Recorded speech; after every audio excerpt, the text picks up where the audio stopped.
we will learn about plant tissues. Plant tissues are mainly divided into two groups.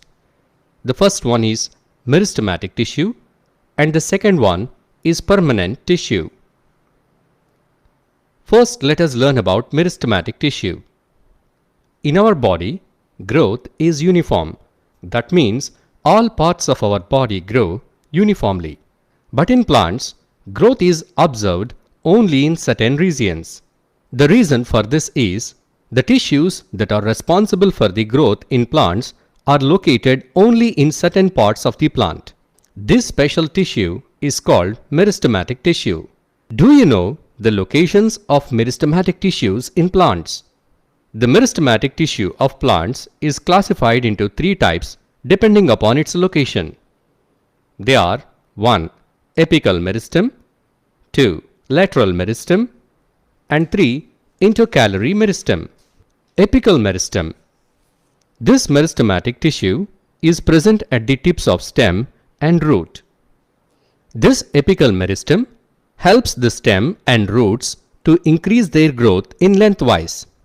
Second one, lateral meristem. This meristematic tissue is found in the cork cambium and vascular cambium of plants. This lateral meristem helps the plants to increase their girth. Now the third one, intercalary meristem. This meristem is mostly found in the monocot plants like grass. Intercalary meristems are found at the base of the leaf and at the node. Now let us see the characteristics of meristematic tissue. The cells of the meristematic tissues are very active. The cytoplasm of meristematic tissue is very dense. It has a big, prominent nucleus, and the cell wall is thin. Generally, plant cells possess big vacuoles, but if you observe the meristematic cells, they do not have any vacuoles. Do you know the reason why the meristematic cells do not have a vacuole?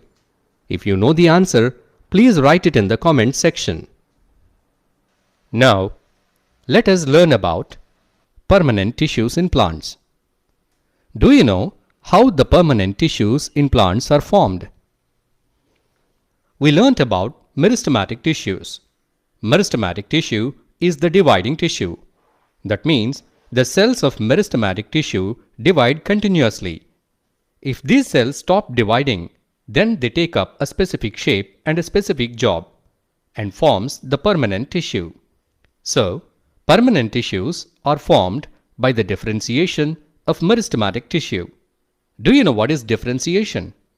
The process in which unspecialized cells becomes specialized cells. We can compare the unspecialized cells as the students of a medical college or university.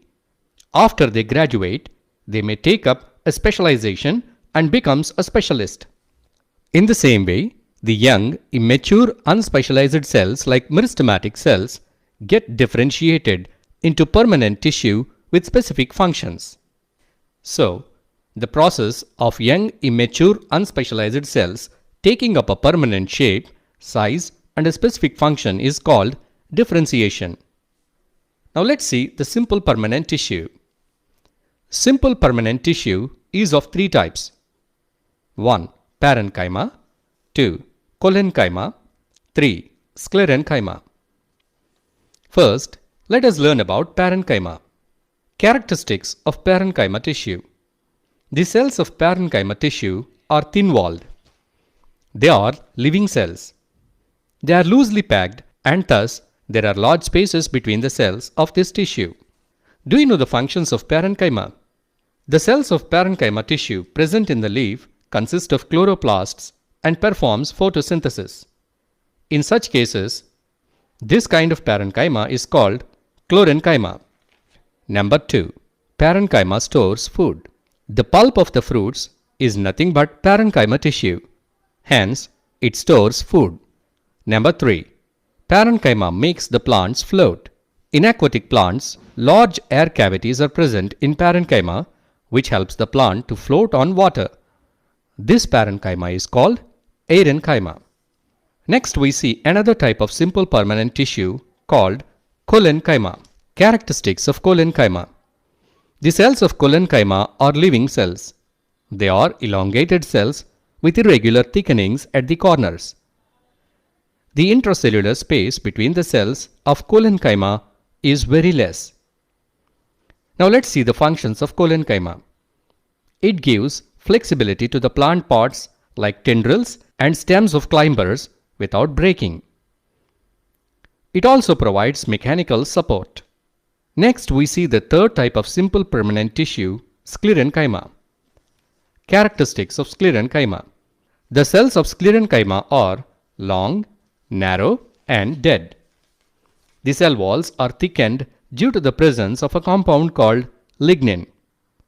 Due to thick cell walls, there is very less space or no space inside the cells. This tissue is located around the vascular bundles in the stems and in the veins of leaves. It is also located in covering of seeds and nuts. The covering on the coconut, that is the coconut husk, is made up of sclerenchymatous tissue. Let's see the functions of sclerenchyma. It provides mechanical strength to the plants. This tissue makes the plant and its parts hard and stiff. This is about the simple permanent tissue in plants. Now, let us learn about epidermis. Just like how our bodies are protected by skin, the plant bodies are protected by a layer of cells called epidermis. So, epidermis is the outer protective covering of a plant. How does this epidermis looks like? In most cases,